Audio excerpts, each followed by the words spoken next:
నమస్కారం అండి. నా పేరు డాక్టర్ మణిదీప్. మీరు ఎప్పుడైనా ట్రైజెమినల్ న్యూరాలజీ అంటే విన్నారా?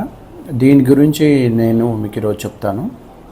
ఫేస్లో ఒకవైపు భాగం, ఐదర్ కుడివైపు కానీ ఎడమవైపు భాగంలో ఇక్కడ నొప్పి, భయంకరమైన నొప్పి. అంటే ఎట్లా అంటే వరస్ట్ పెయిన్ అని చెప్తారు చాలామంది. ఎట్లా అంటే కొంతమంది గుచ్చినట్టుంది, సూదితో గుచ్చినట్టుంది, కొంతమంది హెడ్ని ఎక్కడైనా కొట్టేసుకోవాలనిపించడం, అలాంటి అంత భయంకరమైన నొప్పి. ఈ భాగాన కానీ నొప్పి 1 నిమిషం వస్తుంది, మళ్ళీ పోతుంది, మళ్ళీ వస్తుంది, మళ్ళీ పోతుంది. దీన్ని ట్రైజెమినల్ న్యూరాలజీ అంటారు. ఇది ఏంటంటే ఫేస్లో 5వ నరం అని ఉంటుంది. ఆ 5వ నరం అనేది జనరల్గా ఒత్తిడి జరిగినట్లయితే బ్రెయిన్లో, అప్పుడు ఈ నొప్పి బాగా వస్తుంది. ఇమ్మీడియట్గా న్యూరాలజిస్ట్ని కన్సల్ట్ అవ్వాలి.